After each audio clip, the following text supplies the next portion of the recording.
గతంలో పవన్ కళ్యాణ్ గారు సామాన్యమైన వ్యక్తుల్ని అసెంబ్లీకి తీసుకెళ్తా ఉన్నారు. రబ్బర్ చెప్పులతో ఉన్న వ్యక్తుల్ని అసెంబ్లీలో కూర్చోబెడుతున్నారు.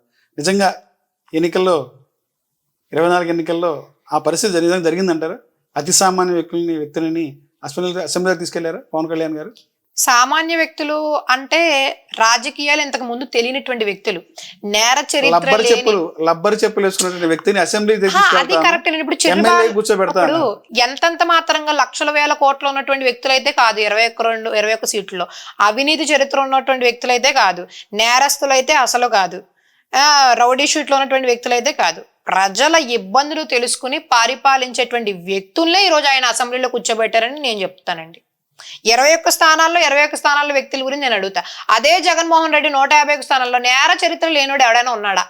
మీ పార్టీలో లేరు. జనసేన పార్టీలో మా అధిష్టాన నాయకుడి దగ్గర నుంచి చిన్నపాటి కార్యకర్త వరకు కూడా ఎవ్వరికి కూడా ఎటువంటి అవినీతి మచ్చ అనేది లేదని నేను చెప్తాను. ఎందుకంటే ఏదైనా ఆశించే కదండి పార్టీలోకి, రాజకీయాల్లోకి వచ్చేది. జనసేన పార్టీలోకి స్వచ్ఛమైన సేవ చేసే వాళ్ళు కావాలి. మా పార్టీలో అవినీతి, దోపిడీ, దోచుకోవడం కుదరదు. ఇది ఓపెన్ స్టేట్మెంట్. అవినీతి రహిత పార్టీ జనసేన పార్టీ. దోచుకోవడం కుదరదన్నప్పుడు గత 2 రోజుల క్రితం నుంచి ఒక సోషల్ మీడియాలో ట్రోల్ అవుతుంది. మాజీ మంత్రి దేవినేని ఉమా గారిని, కర్ణాటక రాంబాబు గారిని ఆడియో ట్రోల్. 100 కోట్లు ఇప్పటికే 100 కోట్లు సంపాదించాడు మన ఎమ్మెల్యే అని చెప్పి అంటారు. మీ పార్టీ ఎమ్మెల్యే నిజంగా 100 కోట్లు సంపాదించారా? ఏడాదిలో 100 కోట్లు సంపాదించారా? ఎలా అవుతుందండి అసలు? మీరు అసలు ఎలా అవుతుంది? ఆరోపణలు ఇప్పుడు నేను అంటాను. ఒక మాజీ మంత్రి, ఒక నాయకుడు మాట్లాడినటువంటి ఆడియో సంభాషణ మీడియాలో ట్రోల్. ఇప్పుడు నేను అలాగొద్దు స్వయంగా. మీ దగ్గర ఏంటంటే S4 మీడియాలో చేస్తున్నారు, మీకేనండి 100 కోట్లు, మీకేనండి సూటు బూట వేసుకొచ్చారని నేను చెప్పగలుగుతాను. సాలరీస్ పనిచేస్తారు. అదేనండి, తెలియదు కదా. రాజకీయాలు అనేటప్పటికీ ఒక కాన్స్టిట్యున్సీ ఎమ్మెల్యే వేరు, మాలాంటి ఎంప్లాయ్ వేరు కాదు. రాజకీయాలు అనేటప్పటికీ ఈ 100 కోట్లు ఉంది, 50 కోట్లు ఉంది, 1,00,000 కోట్లు ఉంది అని చెప్తారు. వాస్తవాలు వచ్చేటప్పటికి ఏం జరగవు కదండి. వాస్తవాలు వచ్చినప్పటికి ఏం జరిగింది ఏంటనేసి ఇప్పుడు డిబేట్ లో పాల్గొనాలనే స్వయంగా నేనే చెప్పగలుగుతాను ఎవరి చరిత్ర ఏంటనేది. దీని మీద పార్టీ ఎలా స్పందించింది ఈ ఆడియో ట్రోల్ మీద? పార్టీ స్పందించడానికి ఇప్పుడు ప్రతి చిన్న విషయానికి కళ్యాణ్ గారు వచ్చి, లేదంటే నాయకులు 100 కోట్ల ఆరోపణ అంటే మీకు చిన్న విషయం అంటారా? చిన్న విషయం అనేది కాదు, ప్రూఫ్స్. మళ్ళా మాట్లాడేది కూడా ఒక మాజీ మంత్రి KDCC చైర్మన్ చేశారు ఆయన కూడా. వాళ్ళిద్దరి మధ్య అయినటువంటి ఫోన్ కాల్, అది ఆడియో పెద్ద వైరల్ అయింది. అది పార్టీకి సంబంధించి సోషల్ మీడియాలో, మెయిన్ మీడియాలో కూడా వచ్చింది.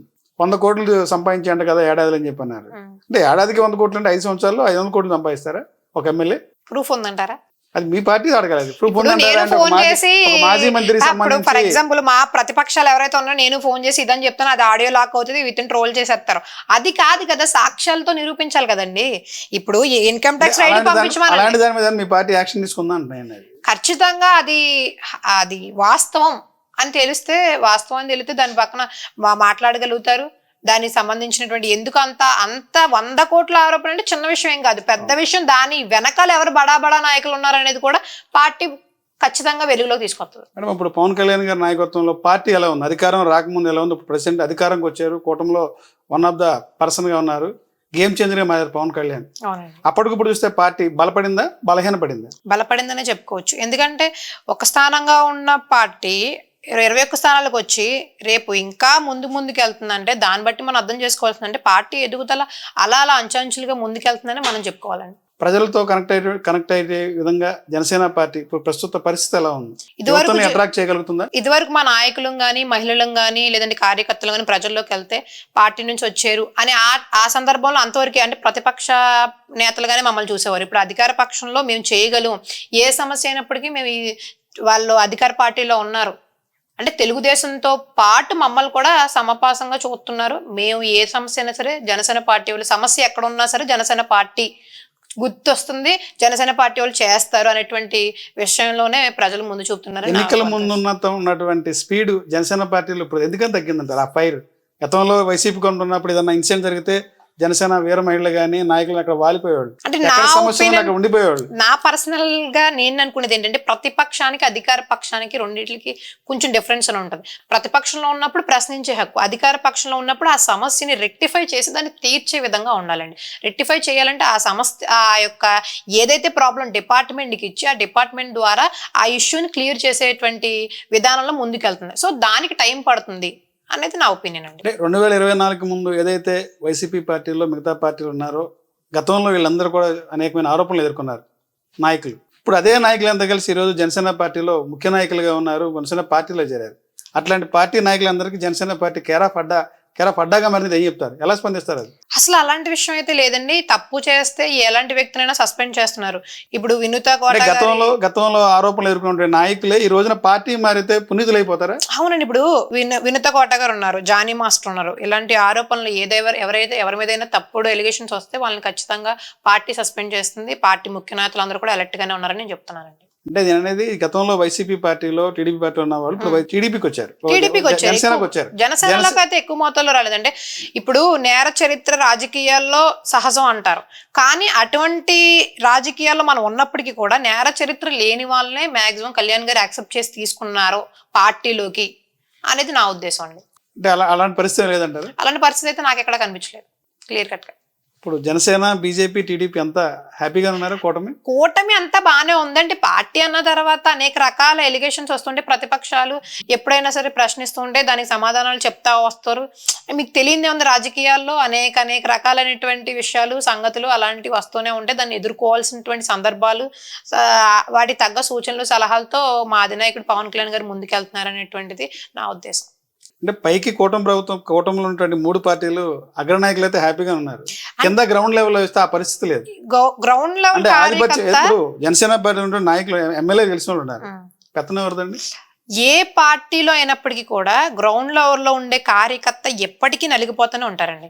అది ఏ పార్టీ అయినా, తెలుగుదేశం అయినా, జనసేన అయినా, లేదంటే వైసీపీ పార్టీ అయినప్పటికీ కూడా గతంలో మనం చూసుకున్నట్లయితే ఎమ్మెల్యేలు బాగానే ఉన్నారు, జగన్మోహన్ రెడ్డి గారు బాగానే ఉన్నారు, ఎంపీలు బాగానే ఉన్నారు. అప్పుడు కార్యకర్తలే నలిగిపోయారు.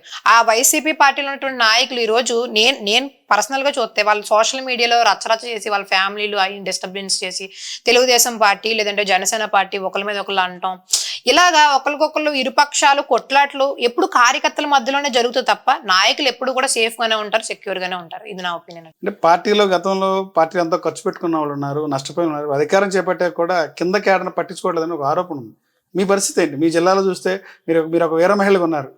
చాలా మంది వీర మహిళలు చాలా పార్టీ కోసం త్యాగం చేశారు, ఖర్చు పెట్టుకున్నారు, జాబులు కూడా మానేసి వచ్చి వర్క్ చేశారు. అధికారం వచ్చి దాదాపు సంవత్సరాలు అవుతుంది.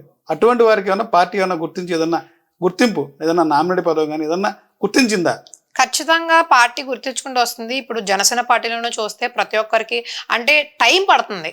సంవత్సరం అయింది కాబట్టి ఇంకా 4 సంవత్సరాలు